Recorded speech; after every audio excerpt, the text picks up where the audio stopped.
iniisip ko na dahil ang issue nga ay issue kung tama ba yung pag-aaresto kay Presidente Duterte, kinakailangan din may Pilipino dyan. Hindi naman ako kinakailangan yung maging abogado yon.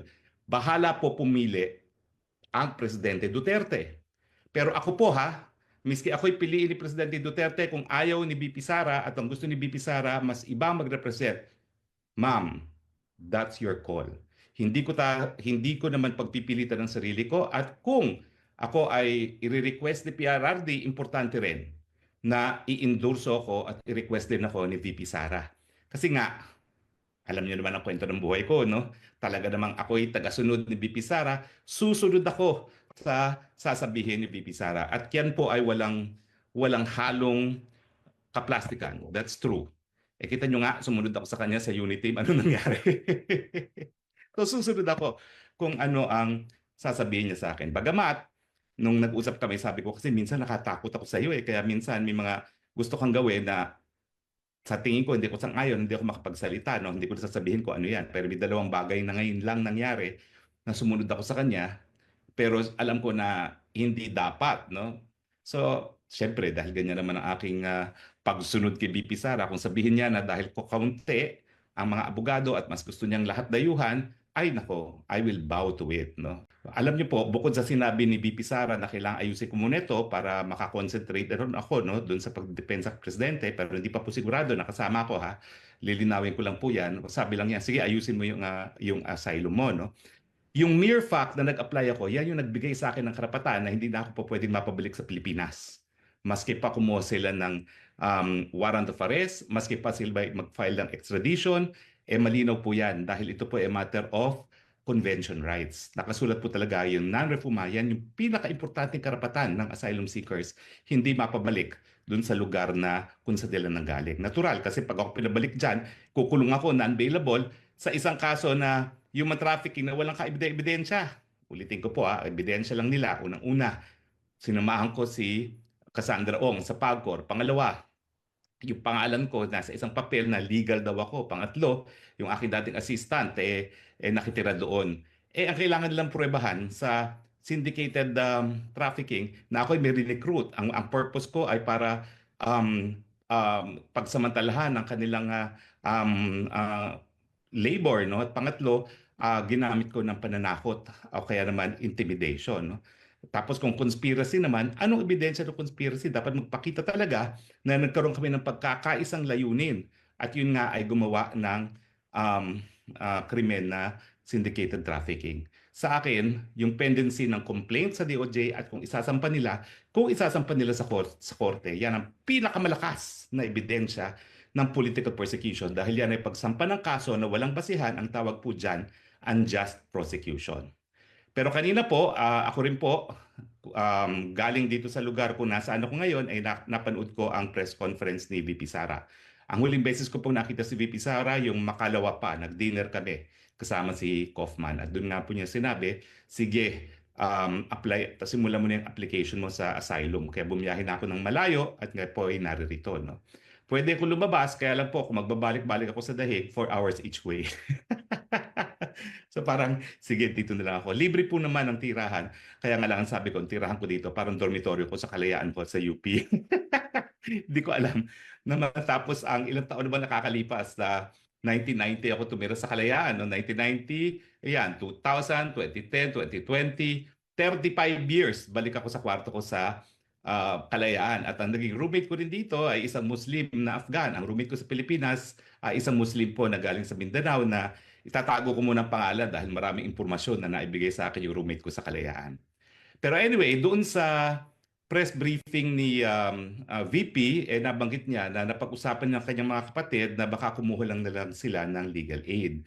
Yung legal aid po, ibig sabihin, ang hukuman mismo magbabayad para sa mga abogado na didepensa sa kanya. Pero limitado po ang budget.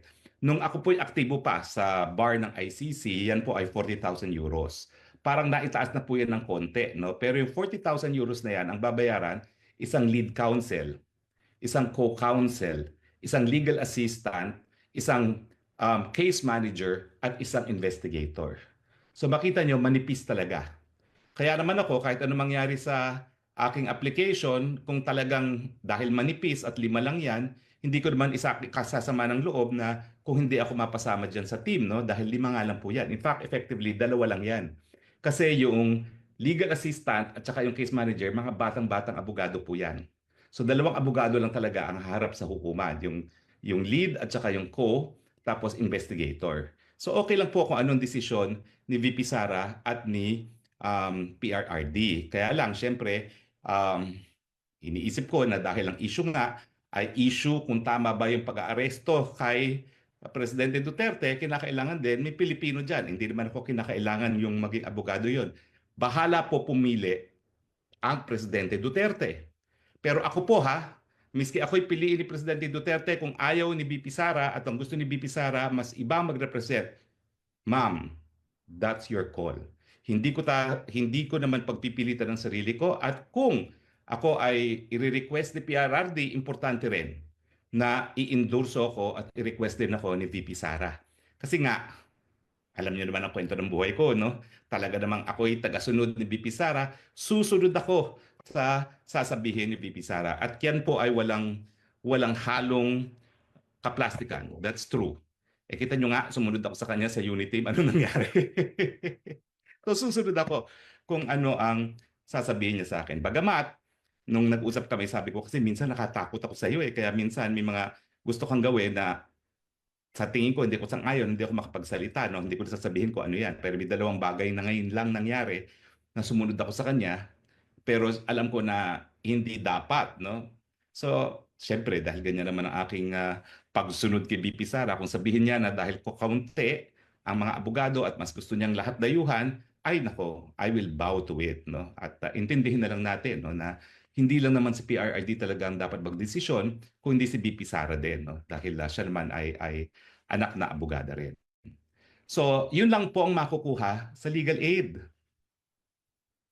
Lead counsel, co-counsel, legal assistant na bata rin, case manager na bata din, at investigator.